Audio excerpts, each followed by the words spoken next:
Par rapport aux 2-3 années précédentes où nous avions un feu d'artifice, cette année, ça reste quand même beaucoup plus modeste. Pas que dans le poumon, mais aussi dans plusieurs autres types tumoraux.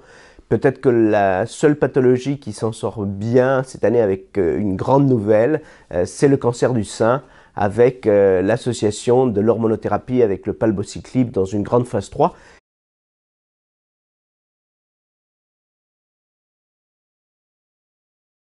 L'élargissement du spectre des thérapies systémiques anticancéreuses qui ont vu à côté de la chimiothérapie classique et de l'hormonothérapie qu'on connaît depuis maintenant près de 2 siècles, arriver les thérapies moléculaires ciblées puis l'immunothérapie, a élargi la gamme du possible. Et donc, cet ASCO 2016 est marqué notamment par les associations possibles de ces permutations de différentes approches, thérapie ciblée, hormonothérapie, thérapie ciblée entre elles, immunothérapie avec traitement classique, voire même immunothérapie avec immunothérapie.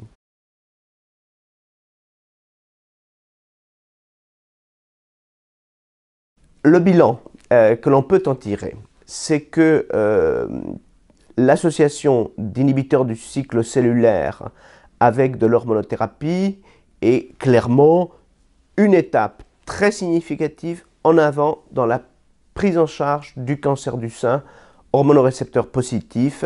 Il y aura avant et après l'arrivée des inhibiteurs du cycle cellulaire. Ici à l'ASCO, c'est le palbociclib qui est commenté, mais nous savons déjà qu'une autre grande phase 3 va être présentée avec le ribociclib qui est la molécule concurrente à l'ESMO, c'est-à-dire dans quelques mois.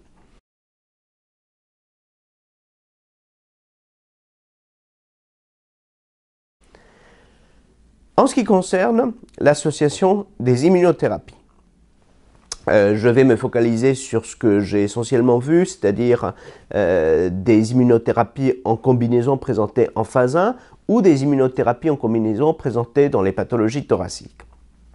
Je crois que cette année, nous avons eu un avant-goût de ce qui sera l'année prochaine, que l'on pensera une grande cuvée, en tout cas dans un certain nombre de tumeurs solides comme le cancer du poumon.